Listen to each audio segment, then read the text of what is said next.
You're like, Thank you. This is Senate Transportation. And this is also Senate Natural Resources and Energy. And we decided to do this jointly. I think the first thing we'd like to do is learn. There's all kinds of finger pointing and everything going on. And I think it would be good for us to structurally, functionally, what does this do? yep, And, and so from the transportation side, we functionally like to know what this does and where that. You may not be able to answer this, but there are people running around saying the governor doesn't have the power to do this. So at some level, I think, under what authority does that, does the governor's office feel they have the authority to do this? And I think from that point, we'll go on from there from whatever this is. But you are the point person for the administration. yes.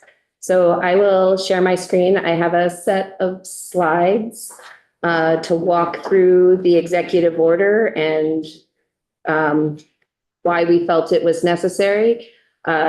Senator Westman, I will do my best to bring up the statutory places where we do think we have the authority, but also would reserve the right to defer to counsel as not a lawyer. This is my co-partner. We'll have lots of questions. Sure.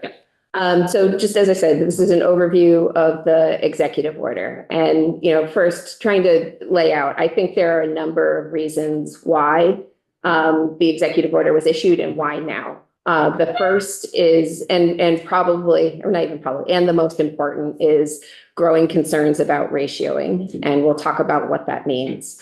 There's also an incredible amount of uncertainty at the federal level, tariffs that are affecting the availability of certain car components, as well as uncertainties being introduced in Congress, and we'll talk about those.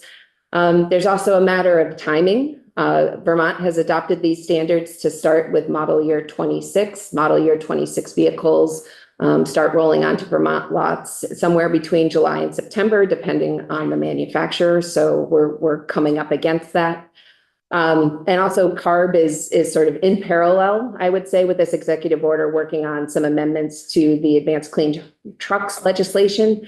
I will share those with you, but it is unlikely those will be fully on the books anywhere before the end of the year.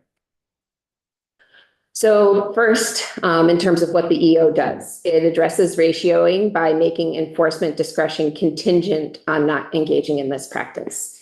And ratioing occurs when manufacturers, and this would be the complaint I expect many of you have heard from car dealerships in your jurisdictions, that manufacturers will only provide internal combustion engine vehicles to dealers proportionate to the number of EVs they sell as mandated by the Advanced Clean Car Standard.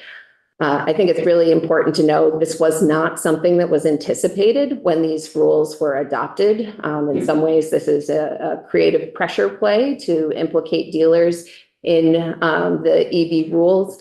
And it has created some real challenges and concerns about consumer choice in Vermont, and that the number of vehicles on our dealer lots could become constrained.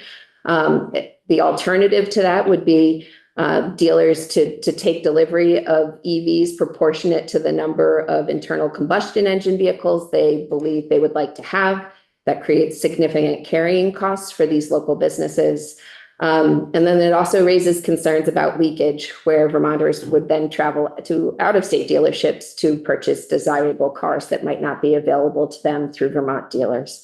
So I just want to pause here. This is really the most important component of the why, but there are other pieces in play too, including work that's going on in Congress and by CARB, the California Air Resources Board. And so this, in some ways, is a bridge. It's important to note the EO has an 18-month lifespan, which we believe will allow these matters to be resolved. What is Congress doing? Congress has the authority at the start of a new administration to review major rules issued by federal agencies under the Congressional Review Act. There is very active disagreement about whether the California Clean Air Act waiver requests, which are the basis for advanced clean cars and clean trucks, are subject to the CRA. Notwithstanding that robust disagreement, under the Congressional Review Act, the House has already passed resolutions overturning Advanced Clean Cars 2, Advanced Clean Trucks, and the low NOx heavy duty rules last month. These matters are currently in front of the Senate, where they have sort of two questions. One, is it a 50-vote majority vote, or does it require 60 votes?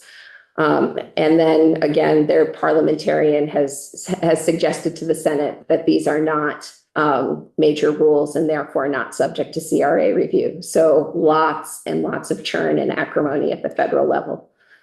If Congress overturns these waivers, any state that has adopted these programs, including Vermont, will no longer be able to enforce the rules.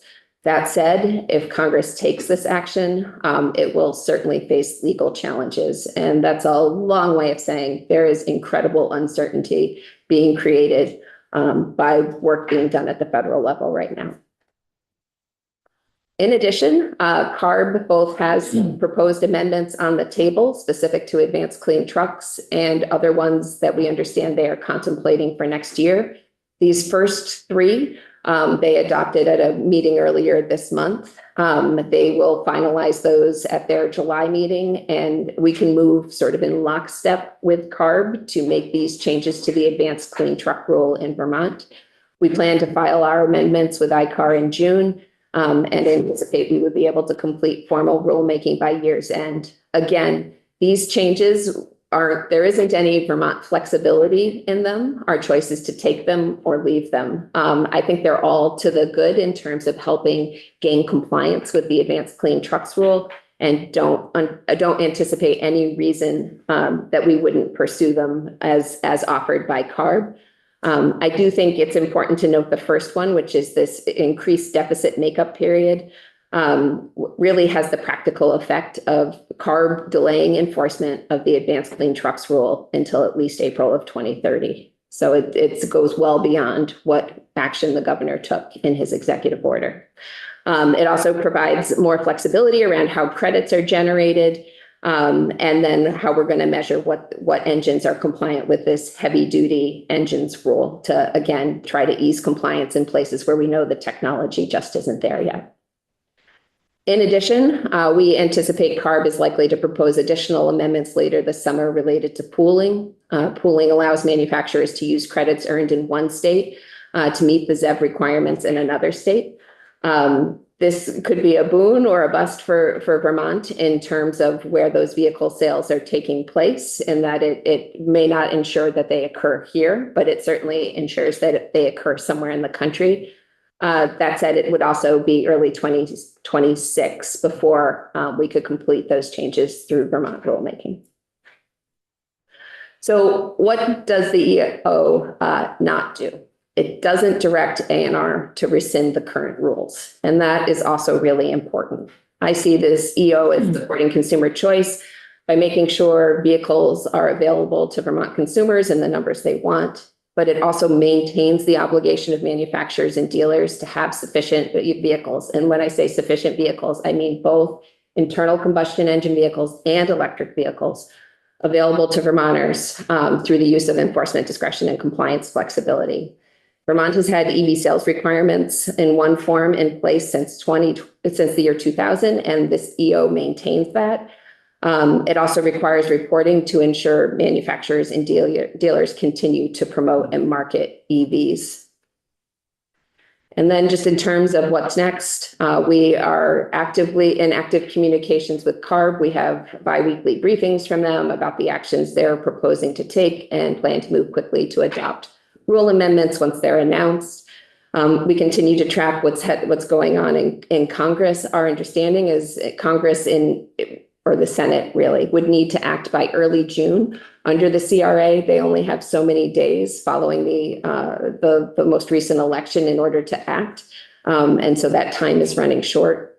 We've also been working closely with other Section 177 states on addressing ratioing and trying to be consistent in the directions we are providing to manufacturers regarding expectations. We're going to need to move quickly in the next few weeks here to establish reporting requirements for manufacturers. As the first report required by the EO would be July 1st of this year. And then are working on our approach to be able to follow up on any complaints of ratioing. And the way those complaints would be delivered to the agency is we have created an anonymous email box that folks could submit to and highlight concerns where they have sought a specific vehicle and been denied the request for what they believe would be something subject to our advanced clean trucks or clean cars program. So that's my quick overview. There's a lot. There's a lot. One question.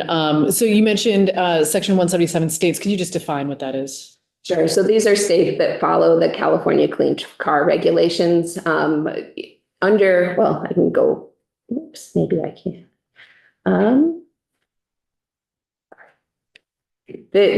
So there's 21 states, I believe, maybe don't hold me to that, that follow one or more of the California regulations.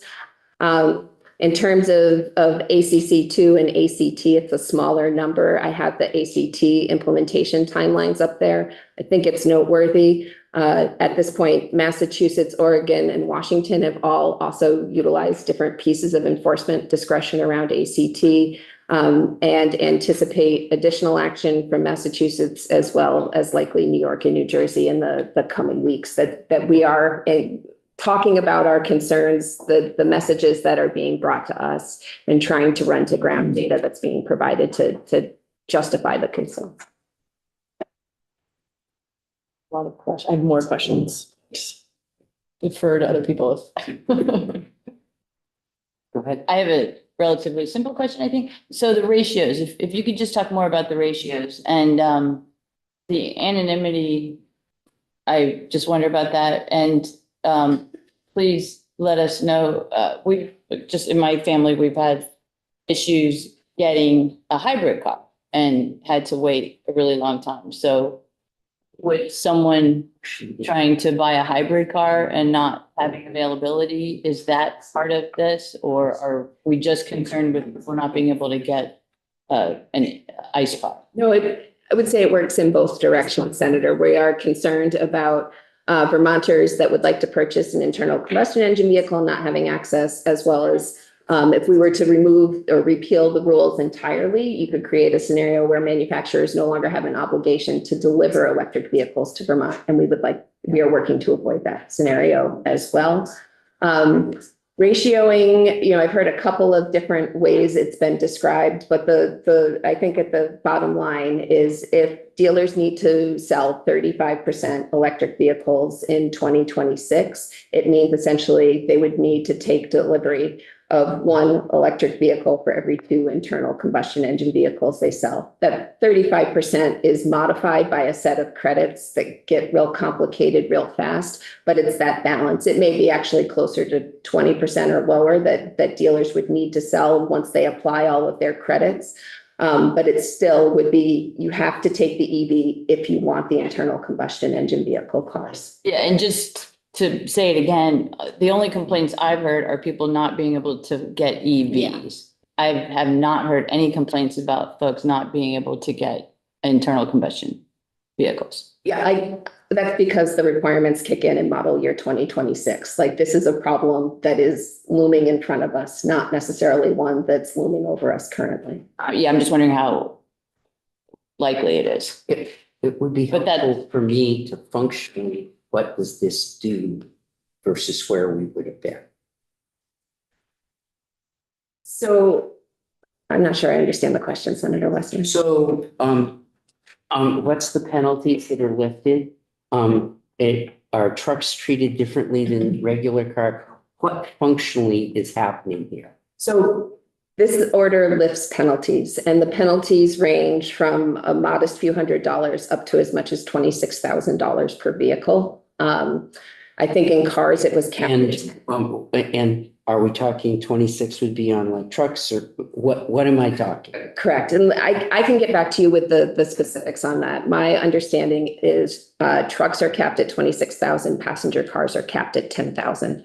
So obviously either way, that's a very significant percentage of the price of the vehicle.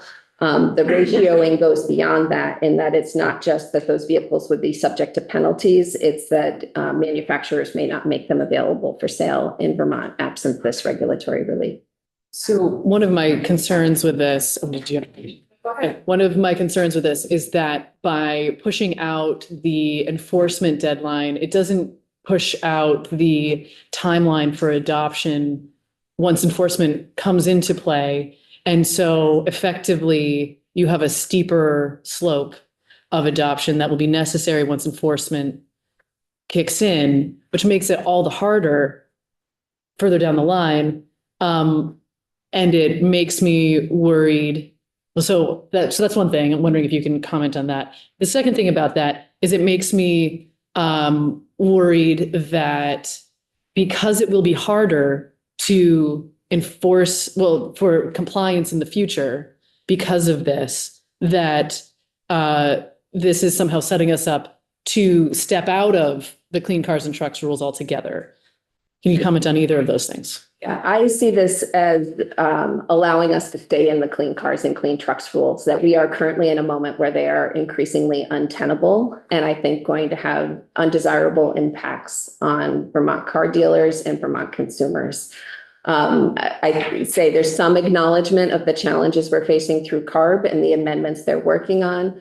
I understand there are also conversations taking place around ACC2, but they are not as far along as the ACT amendments. But I would say I have been active in probably weekly conversations with my counterparts in other 177 states. And the vast majority of them are seeing many of the same challenges we're seeing here in Vermont. And what this is endeavoring to do is just to provide a little space to see if we can get this program to a place where we can all be successful under it. We obviously want to drive that transition. But I worry that, you know, really the practical effect of not providing some regulatory relief right now would be Vermonters would cross the river to New Hampshire and buy the cars they want. More thoughts on what you just said, but I know there's another question over here. Yes, good. Thank you, Madam Chair. I have a couple of questions. One to follow up on Senator Harrison's question about the email inbox that you're setting up for people to complain to they can't get a gas powered car. Or an electric vehicle. Well, it sounds like the ratio thing is about your concern they're not going to be able to get a gas powered car. And everything I've heard from all over the last few years from constituents is they have a hard time getting EVs and hybrid cars. I mean, right now I'm having a hard time finding a used car for my daughter. So can I email you and complain to you about not being able to find a car? It seems like it's being set up for political reasons, instead of being set up for actually helping Vermonters solve a problem. You know, the governor will then be able to say that the secretary has received X number of emails about people complaining that they can't get a gas powered car. It's hard to find a car that you want. It's hard to find a car that meets the specs you want. It has the, you know, the color, the make, the model, the year, all the things, the price. And so I don't quite understand the purpose beyond political purpose for that inbox. So the inbox is really focused on clean trucks. And the way the EO is structured, and I may have not been very clear about that in the way I just presented it, but that inbox is really structured on trucks, where we understand that ratioing has started to take place.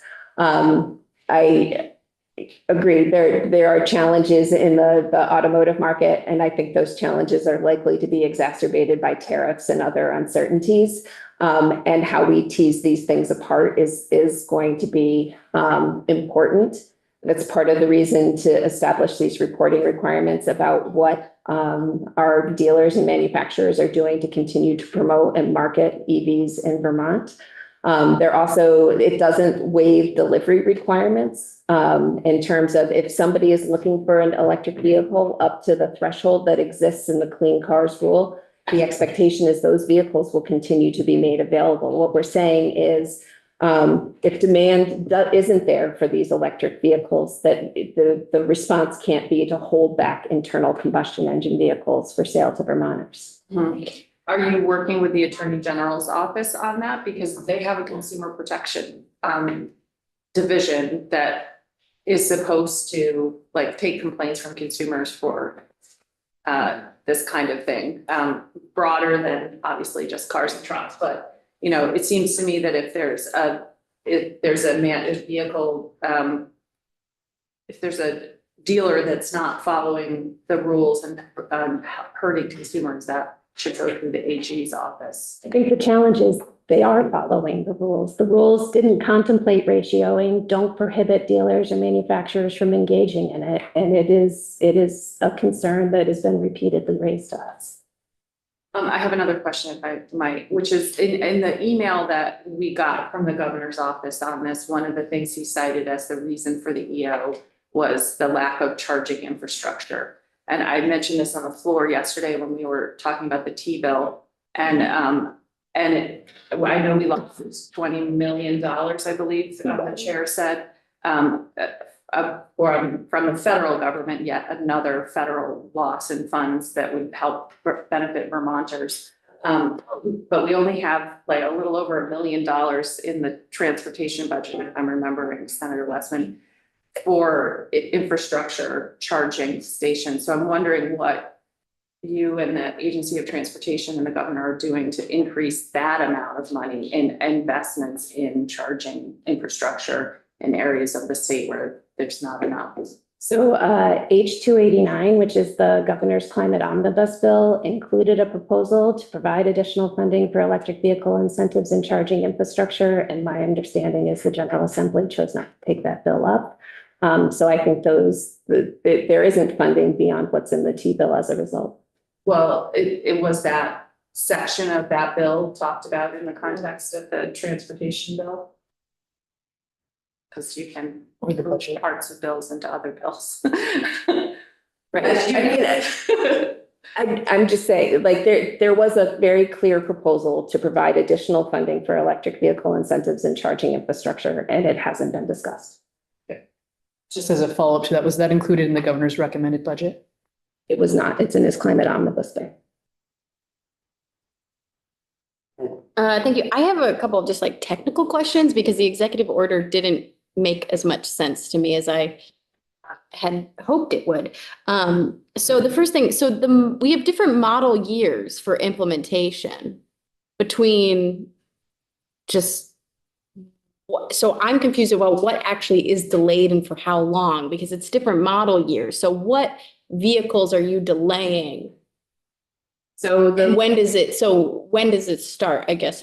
So it's intended to start now to apply to model year 26 vehicles, which will begin being delivered in July to September of this year, depending on the manufacturer. And that's because So my understanding is we define that differently between ACC2 and ACT and the other omnibus stuff. So which one is it? Which model year is it? They're defined differently. So are you defining them both by their own, or? we're focused on starting this with model year 26, which is why the timing is now. Okay, I don't think that fully answers what I'm trying to ask, but so are you delaying ACC2 by 2 years then? It is for the term of the executive order, which runs through December of next year. Okay, I think maybe we can talk offline because I don't think that fully answers kind of what I'm trying to ask. But then, so in particular, Clean Cars and Clean Trucks is about air quality and reducing bad air quality. It's not necessarily just about getting people to buy electric vehicles or even switch to zero emissions vehicles. It's about reducing, just like with the California the carb stuff, it's all about air quality. So there was nothing in your presentation about the implications for air quality. And so I'm wondering, what do you think a delay in enforcement will do to our air quality? Well, these rules are intended to move our air quality consistently and stepwise to the better. Yeah. And I think we will continue to make progress in the right direction. I don't see this as allowing backsliding in any way, shape, or form. We continue to see strong sales, particularly in the passenger car and light truck markets around electric vehicles. And it's really intended to ensure consumer choice. Yeah, I guess, okay, that's an interesting, yeah. So you think it won't have any effect on consumer demand is kind of what you're saying? You think people will just keep buying them even if we don't enforce on the auto I manufacturers? think the most significant impact on consumer demand is likely to be the end of state and federal incentives that support the purchase of personal vehicles. Okay, so then I guess I don't understand why do the executive order at all then, if like the main driver of people meeting those requirements is incentives.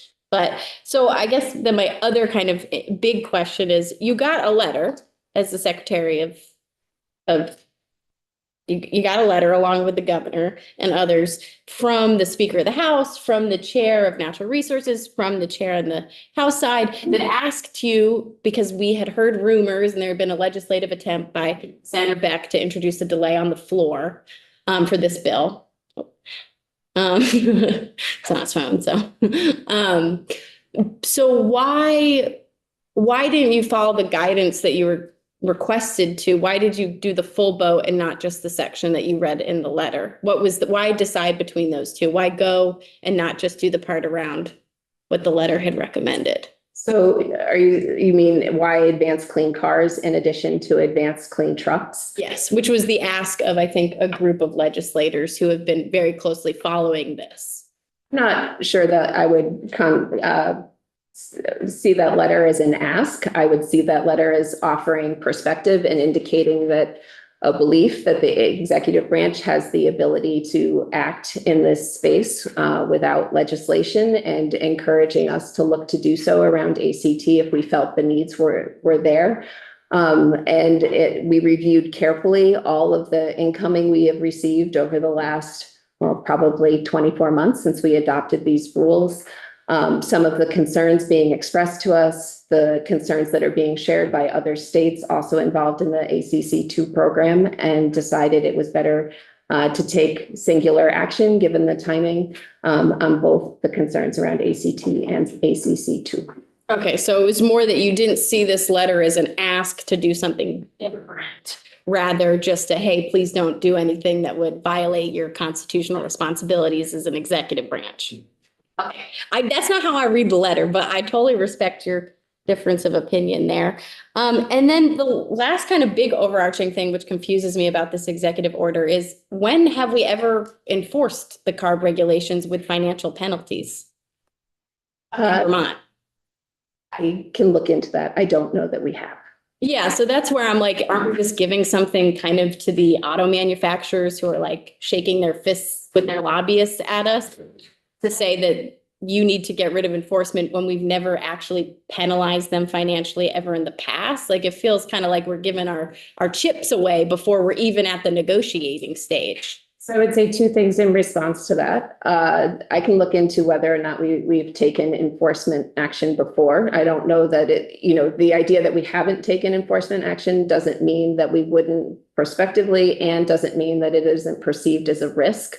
And I would say the executive order was structured very carefully to make sure we weren't giving away our chips. This enforcement discretion is contingent on manufacturers not engaging in ratioing and in meeting regular reporting obligations to the agency. It isn't something for nothing. Yeah, I think we all agree ratioing shouldn't happen. And I don't think any of the ways the regulations were structured was to promote that or want that to happen. And now we have no way of enforcing it if it does happen with penalties. So I think we've actually taken it away. I disagree. The Okay. enforcement discretion is contingent on not ratioing. If a manufacturer engages in ratioing, we will pursue enforcement. Okay, you promise. That's okay. Okay. Like you are. That is the entire point here. It's a carrot and a stick. The carrot is we will utilize enforcement discretion if you do not perform ratioing. If you perform ratioing, we will. And we could do that without this executive order, though. I mean, So we could have done that without the executive order. So I get, this executive order just allows us to do that one thing is what you're saying. But my point is we could always do that. Your executive order actually takes away any of the other ways we could have enforced it. I guess I'm not sure what you're envisioning there. Just, well, my preference is we would have kept on with what the climate action plan had asked us to do, which is our one thing that we actually wrote in rule, which is this.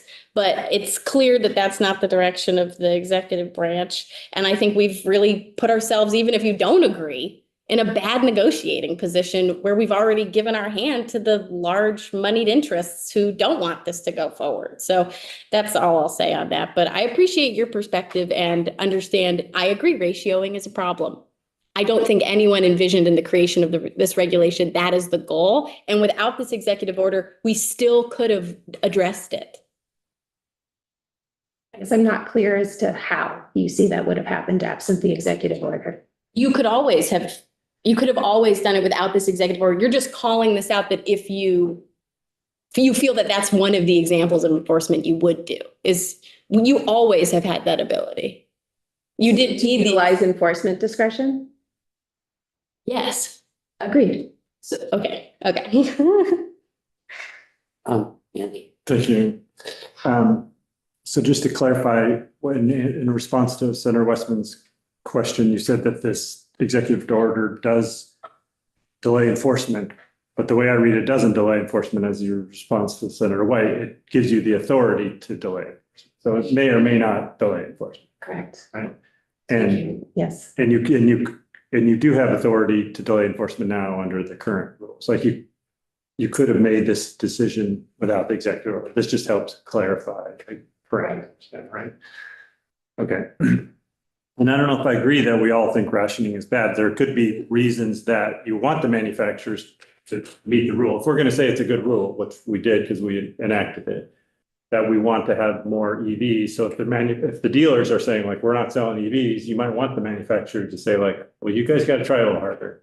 And so I didn't know if the state looked at all about how we could maybe help the dealers meet the quotas. I know the governor did have the climate bill that did have EVs incentives. It didn't have anything for charging, which makes sense because at the time we thought we had $20 million of federal money. So I'm not saying that, that was the fault of the governor not putting charging money in because we thought we had it. But did we look at all of like, okay, if there's going to be some rationing, how can we help the dealers to meet basically the rationing obligations? So there's two different types of rationing, I think, that are, More the cars than the trucks. yeah, and I guess, no, it is, because on the dealer side, there should be, as a result of ACC2, sufficient electric vehicles available for purchase in Vermont for anyone that wants them. Effectively, states participating in ACC2 are prioritized for electric vehicle deliveries. So having electric vehicles here isn't the problem, it's consumer interest. And, I guess to get back to the point you asked, Senator Perchlik, we did talk about state level incentives. I think that was part of the intention in that proposal. I think the reality of it is, absent the $7,500 federal incentive, it is going to be challenging for us to make those cars appealing to sort of the broader audience, that the combined state and federal rebates were able to make those vehicles appealing to. And so there are a lot of challenges in this space right now, and a lot of uncertainty. And that's part of what we're trying to manage in the short term, is to retain our commitment to these rules, while also acknowledging conditions on the ground have fundamentally shifted in the last 5 months. To stay on the rationing, I have a question about the charging. It says that some manufacturers are shifting the purpose. Like, are they rationing now? Like, is there proof of rationing, or is it something that we're worried about that we've heard, or is it happening in other states? Do we have any evidence of it happening in Vermont yet? Well, certainly we've heard from dealers expressing concern. That it's going to happen, or that it's happening? that it's happening currently. There's a long lead time on those vehicles, which is, I think, part of the challenge. We don't necessarily have that in writing to my knowledge, but I can ask. I would say my counterparts in other states are also hearing very similar concerns from their local dealerships. Because it makes it seem like they are doing it, but I didn't know that we had any evidence that they were doing it. Let me talk to the team and see if we have anything we can point to. And then I was just surprised by the whereas about the insufficient charging infrastructure for passenger cars, just because earlier in the year, AOT was talking about how well we're doing, compared to other states, we're doing well. And I hadn't, as an EV driver, sometimes there's a line of cars, but usually not in any charging station I've been in Vermont. So I don't know if that clause, how accurate that clause is. And it seems like sometimes we want to brag about how well we're doing compared, and then this is saying like, it's insufficient. I would say it's insufficient for the trucks, for the heavy duty trucks. But for cars, we definitely could do better, but I don't know if I would agree with that. Whereas which you can respond to or not, but it struck me as different than what the administration has said in other contexts. So I think it's and both, right? In terms of per capita charging infrastructure that's available in Vermont, I think we're number one in the nation. But we don't have a lot of capita, which is part of how we get there. And I think that yeah, correct. I think that clause honestly really reflects the governor's lived experience in his Ford Lightning and challenges he's faced in accessing charging infrastructure, and the fact that he's actually had to forgo travel in his Lightning at times because of an inability to access charging.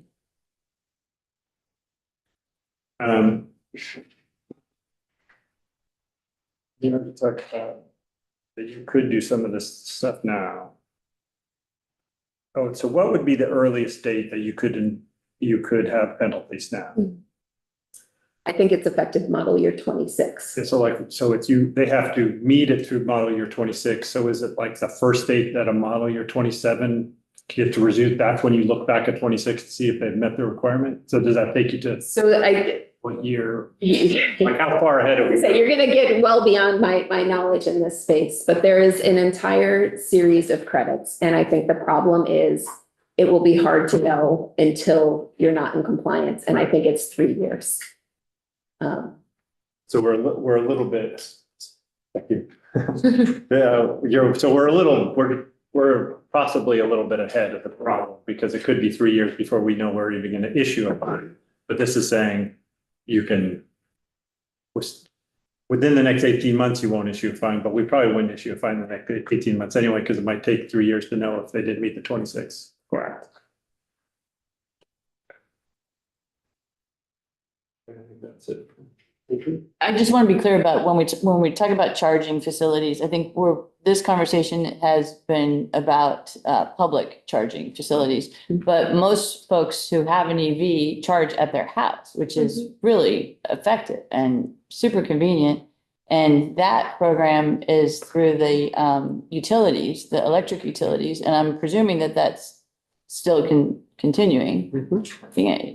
It does. I think there are limits to that. You have to have 200 amp service at your house to be able to have a level 2 charger at home. Many Vermont homes do not have 200 amp service. And so at which point we're at a level 1 charger, which is a trickle charger and is probably challenging. Yeah, I understand, but we're going to be relying on electricity more in the future. So you'll need that higher level. So, but I think it's important to include that. And I don't know when you say there aren't enough charging stations, if you just mean the public charging stations or the ones at homes. Yes, I'm really focused on publicly available charging. Okay, so that's just it isn't like a gas station, right? Correct. So Some of them are in stations, but yes. Oh, yeah, and they should be, but it's just one of the benefits of an EV is that you can charge at your home. And I know we're doing more to have those chargers at multifamily institute places, which is really important. I had one more. Go ahead. I forgot to do it, and that was on the email box question. So it's in the section about clean Correct. trucks. So I don't know if it was So that was your point. So you're focused on that. And then, but then I wasn't sure from your answer if you were actually thinking residents would do it, or is it really just complaints from dealerships? Because they would be the ones that, because it talks about complaining about ratios, they would be the only ones that would do it. I envision it would be dealerships or municipalities, right? Like things like snow plows and school buses are some of the items that are hardest to come by in this space. So I don't necessarily envision it would be individual consumers, but dealers and municipalities that would be looking to order potentially multiple vehicles. Okay, thank you. I have a couple of follow-up questions. So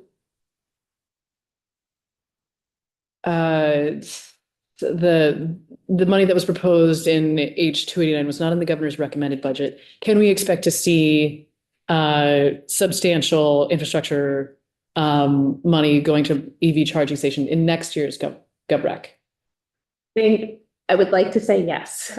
There is so much unbelievable uncertainty right now with what the governor's recommended budget for FY 27 is going to look like. I think that is a tall order. In 289 even, there was a couple of different shifts, including taking a portion of the efficiency surcharge and pushing it into weatherization, because these RGGI proceeds, which is what the governor proposed to use for electric vehicle incentives, currently, if there's extra money sitting in that account at the end of the fiscal year, the next year it gets rolled into weatherization programs. The fact of the matter is RGGI has been just booming the last few quarters. You know, we budgeted annually on the order of $5 to $6 million. And over the last year, we've seen more than $9 million worth of revenue. I don't know that that's going to continue either. And I think we also are in this position, and I know we talked about this in your committee around weatherization, where we've built the capacity to weatherize about 4,000 homes a year right now, doubling our capacity in the last 5 years. A lot of those federal funding sources are about to tail off. So we've got hard choices to make about where to backfill with what on some of those lost federal funds. I also know that the NEVI funds, which were the federal transport charging funds, aren't completely dead yet, and we are hopeful they may be reopened to Vermont. So there's a lot of moving pieces. Obviously, the chaos at the federal level is really challenging to make that kind of prognostication right now. So similar to looking to next year and setting ourselves up well to not be in a position to continue kicking the can or continue any flavor of delay. One of the, as Senator Harrison mentioned, one of the key places to charge for people is their homes. And that is particularly difficult for renters. And there's not particularly great programs for renters to access. I would say even landlords. Landlords don't even have great access to charging incentive programs. So can we expect to see any working with the administration, working together with distribution utilities that often fund these kinds of programs to create better programming for landlords, or any motion from your world in terms of helping renters access charging infrastructure? I mean, I think the challenges associated with renters is not limited just to charging infrastructure, right? It relates to the service panel upgrades. It relates to weatherization, and whether a landlord sees that as a financial gain for them, or essentially they spend money to weatherize and their renter sees reduced utility bills as a result. And so that is a thorny problem area. And yeah, I'm committed to continuing to work on that. I think we've recognized a number of the biggest challenges in some of these programs, and providing proper incentives to landlords is really at the top of that list in terms of trying to figure out ways to make all of this available to all customers. So I'm flagging that because because it's all in my mind leading to this other bigger, broader question of, if vehicle charging station or the lack of charging stations is one of the identified problems, what level of charging stations, not, that's probably not the right phrase because level 2, level 3, et cetera. But so getting away from that word, how would you quantify how much charging infrastructure would be sufficient for moving forward? And how do you have a plan for getting there? So that is a question that probably needs to be put to the Agency of Transportation, who really leads in that space. I think they've done a couple of relevant reports, and I'm happy to follow up with Michelle Boomhauer, Secretary Flynn, and get some additional I'd information. be very interested in that. They do have a whole plan about They do. how far from exits from interstates and how many miles between, and they do have a plan for that. But it's publicly available. Your question is about, have we looked at sort of, I think we know how many how many residences don't have 200 amp service. Similarly, we have an estimate of how many houses don't have or have not been weatherized and should be based on their age of construction. Is, I don't know if we have an estimate of. Is the agency or, but we've seen the stuff Yep. and had some discussion about what public charging stations would be. Yep. Don't have a handle on how many homes and on the home side, what the goals are to create in that space. Or at least I haven't seen that. Well, and to follow up on that, one of the things that would help in terms of, swallowing the executive order is to see that balanced with a commitment to setting ourselves up well to move forward in terms of charging infrastructure, in terms of addressing the barriers, to ensure that we can be successful. So just wanted to express that there's I'm seeing that as a need for moving forward. Understood. Thank you. I just had a kind of another angle to this around the Climate Council, which we really haven't discussed at all. But I do just want to say that we had, as I brought before, Senator Scott Beck had introduced an amendment on originally the T-bill that ended up being on the budget around this. And we heard very loud and clear from constituents, they did not want us to roll back the rule. We had over 600 folks reach out to the Sergeant at Arms. So I think ultimately this was not something you could accomplish legislatively. So you chose the action of executive order. Which means that we have to be bought in a little bit to feel comfortable with it because it didn't go through a legislative process. We didn't verify it. We never had it in committee to discuss at length, other than a very positive joint hearing that we had that ultimately made me feel that we need to make no changes from folks who worked in your department, like Jane Lazorchak and the folks who work at DEC in the climate office. So it's been a very interesting, full switch over, just so you understand the process and why you're getting so much resistance, is the process has not been good to bring climate champions along in this conversation. It's been it's felt disrespectful. And that's kind of where the Climate Council angle comes for me, which is we have Global Warming Solutions Act requirements. We have things that we have to meet. In addition to the great air quality stuff that this is trying to accomplish, we have requirements. And transportation is our largest carbon emitting sector every single time. And this was the one thing that the Climate Action Plan and the Climate Council put forward that was then adopted by rule by ANR. I don't believe there's any other strategy that's been taken up. So why? I disagree with that, but. Okay, yeah. So maybe that's the first thing is what are the other strategies that have been taken up? And then the second thing is, did you bring this to the task force, the transportation task force within the Climate Council? Did you review it with the Climate Council? Why was there no conversation with them even on when to do this and why to do it? Well, I guess I would say we participate actively in the Climate Council. The Climate Council does not direct the work of state agencies. And understand clearly from the Climate Council, they are focused exclusively on the requirements of the Global Warming Solutions Act. That is their charge.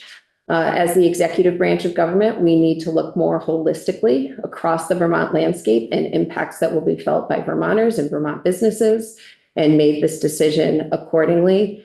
I would also offer there are a number of significant initiatives that the state has undertaken in response to legislation and in response to the initial climate plan. They run the gamut from resilience work under the Flood Safety Act, land conservation work under Act 59, a refrigerant management program we're engaged in with Efficiency Vermont, and continuing to support the deployment of significant weatherization funding through ARPA and other means. So there's incredible work being done on the ground right now. I think, going back to my final slide, which is, we didn't rescind the current rules. That isn't what happened here. This is enforcement discretion. The underlying rules remain in place, and that is an incredibly important distinction from the scenario you're outlining, where it suggests somehow we repealed the rules. And I think that was probably the challenge of legislative action in this space, is you don't have sort of the nuanced flexibility the executive has to offer enforcement discretion and compliance flexibility. Your choice is either present or absent, not the nuanced approach we have taken here. Yeah, that's a fair point. I think that not enforcing things against the auto manufacturers doesn't do us any favors in the long run, but I respect that you feel that nuanced approach is the way to go. But we didn't get to talk about it in the legislature at all. It was really the options that were presented to us were delay or don't. That was kind of the options that were presented. So we didn't even get the chance to have that legislative nuance conversation. And the one thing that we were able to get across was ignored, is kind of how I feel about it. But there was one point that was not addressed, is why didn't you bring this to the Climate Council or the Transportation Subcommittee task? Like, why didn't you? Because wouldn't that be better for explaining it? I mean, I go back to the fact that the Climate Council has a very specific and narrow charge, which is to fulfill the obligations the General Assembly created under the Global Warming Solutions Act. The governor's responsibility to the communities of Vermont is to look holistically at their needs on the ground. I don't think the Climate Council probably would have weighed in support of making any changes under ACC2 or ACT, because they cut against the charge they have under the Global Warming Solutions Act. The governor feels strongly, and I share this concern with him, that this has put Vermont dealers and Vermont consumers in a challenging position. And so we are moving to provide short-term regulatory relief while some of these uncertainties are addressed by others, and continue to maintain our commitment to California's clean car regulations. yeah, I think we'll never know the answer to that question. Another question over here. Go ahead. So actually, a comment, I want to thank you for your testimony, and I do support the executive order. And, when the Global Warming Solution Act was rolled out with a supermajority, that if it had been balanced in the legislature, it probably wouldn't have passed. And I'm concerned about the mandates that we've got that poor Vermonters can't afford, but they're paying for it. Taxpayers sent a message on the 5th of November, no new taxes. Guess what we gave? New taxes. So, I thank the agency and for the things that you've accomplished, because we have made progress. We've made progress above the other 49 states. So, I think this gives us a little space, and get back to the charging system. Most homes that don't have a 200 amp entrance can't have a heat pump either. And a lot of the homes that have it have already got heat pumps and they got charging systems. But it comes down to vehicles. No Vermonter, very few Vermonters can actually afford to buy a new car, whether it's gas powered or electric. And if it was cheaper to buy an electric car or to power it, I'm sure they would. But this comes down to mandates. And when you don't have the money in my budget, guess what? I don't spend it. So thank you for the testimony. You're welcome. More questions? All right, so I have a couple of to-dos. One is providing evidence, any evidence we may have of ratioing taking place or being held over folks. And then a question about how much charging infrastructure is needed, more home-based charging infrastructure as opposed to publicly available. And we'll also see, what I don't know, Senator Watson, is if there are statistics available on how many homes only have 100 amp service, right? So like there's sort of this pre-work that needs to take place. And I think that has been challenging throughout our climate work, is that gives zero greenhouse gas emissions reductions, costs real money, and is a necessary precursor. And so how we're balancing investments in those service panel upgrades has been important. There is a slug of money that came into the Public Service Department to help with that work. My understanding is it's still available. I don't know that that's going to always be the case, but appreciate the concern that there's a need to have an intentional approach in that. We get the question answered around if there was any enforcement of, Oh, yep, I'm sorry, thank you've you. ever levied a penalty or not, that seems relevant.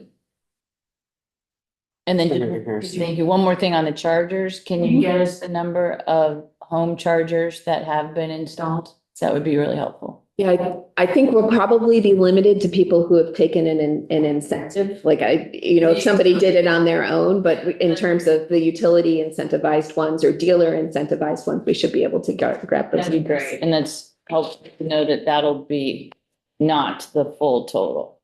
Right, if anything, it'll be a conservative number. Another question over here. I would, in that charging range, we have had a utility company, that the second largest in the state, come in and they do a member survey. It's cooperative and they do a member survey. Their member survey is longstanding, going back to the 1950s and 60s. They ask specific questions about electric vehicles. What they found was, in their service area, those homes in Chittenden County, 48% of them were interested in electric cars. In the Northeast Kingdom, it was 2%. And they asked questions about what would make you comfortable. And people were comfortable when they felt they could get on one charge 300 miles. The only way we can adjust that to give people confidence in those areas is more charging. And so that is a backdrop in that creating more charging is vital to us to get at that particular issue. So any background information about that. So. Yeah. This is really publicly available, Senator Westman. Yes, they publicly available. They testified on the results of their survey to our committee. Oh, what? This is February? like the beginning, yeah. This is BEC. Yeah. There's another question over here. Yeah. Thank you, Madam Chair. Secretary Moore, I wonder if also the email box, it's not in your slides, but it is in the executive order in the sort of ANR shall establish an email box dedicated to receiving complaints from those who believe manufacturers are imposing ZEV ratios on dealerships in Vermont. When I read that, I understood it to be like what I was saying, like, oh, I can't find the car I want, so I'm gonna email ANR and make a complaint. Because that's kind of what it sounds like. When you explained it, I understood it better, that it's dealerships, it's towns that might be trying to find snowplows, it's schools that might be able to try to find buses. It's not like me being like, oh, my daughter can't find it. So I think it's really important how you explain that and how the governor explains it. Because right now it just sounds like anybody can complain to ANR. And that's why I was like, this seems like a consumer protection thing, not it seemed like a consumer protection thing. So I I appreciate guess I that. would really tighten that up to make sure it's clear who is supposed to use that and what it's supposed to be used for. So it's not just an inbox of Vermonters complaining they can't find the car they want and thinking it has something to do with this. Yeah, Because the vast majority of times it's because you can't afford what's out there or, you know, there are so many other factors that have nothing to do with this rule. And if I can add on to that, because it also sounds to me like tattle on your dealership. Yes, exactly. And we're trying to avoid that. Several cabinet members reflected back to me like, yikes, this starts to feel like COVID. Yeah. Exactly. And we don't want to be there. well, and it's reminding me of other places that might have like a email address set up to like, say that the teacher at this school is teaching DEI, like, I think I agree, we need to be really careful about what is this for and is this being used for appropriate purposes. Yep, absolutely. And there is a little bit more information in the whereas clauses defining what Zeb sales ratio is, but point taken, and we will work to provide clarity around that and establishing. Thank you. Appreciate it. Just one more thing on that. Does it need to be anonymous? No, probably not. The way we do handle other enforcement matters with the agency is we leave open the option to remain anonymous if somebody feels uncomfortable. But also are very clear with them that we can't follow up with you to let you know how your concern was resolved, obviously, nor would we just accept, if they called back and said, I would like to remain anonymous, but I want to know the current status of this thing. Right, and that makes sense if people are killing bats or something. But- Right. Well, but I think the same thing here, like if there was a fear that somehow you would receive less favorable treatment if you're a municipality and you are worried that you would going forward receive less favorable treatment from your dealer or from the manufacturer, because you've raised a concern with them about them. But I think we can at least set it up so people are given the option to remain anonymous rather than sort of set up assuming they would want to be. Okay, it's just you get very different information and comments when it's anonymous. Agreed. And sometimes Valuable. I agree. And a lot of that input becomes less actionable when we don't have the ability to follow up. But we can be clear about that too. Thank you. We have another question Just here. a question, one of the things we do really well in this chamber is that we react. What we really need is a strategic plan which includes probably starting at 30,000 foot infrastructure. We'll get all the stockholders together, electric utilities, electric vehicles, research and development is transpiring on its own. We kind of maybe set the tone for that because we follow California, but we need to have a plan that covers infrastructure for home charging units, for public charging units. How about just general public transportation?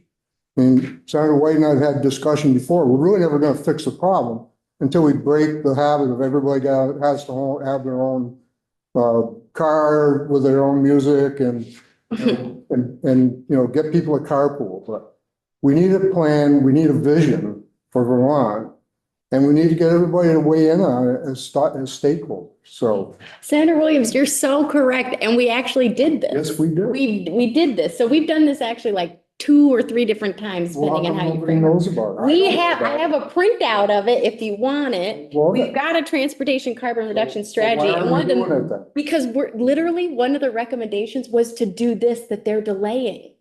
Do you understand? Like, we did get everybody together to talk about this and how to do it. And one of the action items that we came up with was to follow the Clean Cars, Clean Trucks rule so we could get more EVs into our state. So we're actually kind of going against all of that planning we did by doing this. I strongly disagree. I think what we are doing is creating flexibility that reflects the current conditions that exist on the ground to continue to push forward blind to the challenges that exist in the real world, I think is a disservice to our long-term climate goals.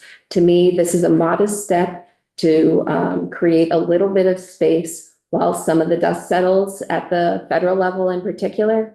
And while maintaining our commitment to an overall transition to electric vehicles. But is it fair to say, at the very least, that our climate action plan, our carbon emissions plan, they all directed us to move towards clean cars, clean trucks? Based on the information available to them several years ago, yes. Yeah, so that's kind of the point I'm trying to make, whether or not you disagree, but that, we did that, and that's kind of how we came to this. Well, the Vermont people they're not aware of it and they haven't bought into it. And that's how you're gonna make things happen, is you have to make it affordable so that the people that actually do the work and have to go to work can afford to do I think How you could get it if they were. I think we've exhausted the. So thank you, Secretary Moore. We're grateful for you coming in and fielding all of our questions. Of course. Yeah, grateful to learn more about this. Yeah. And I will get back to you with You your. will have further questions. I am available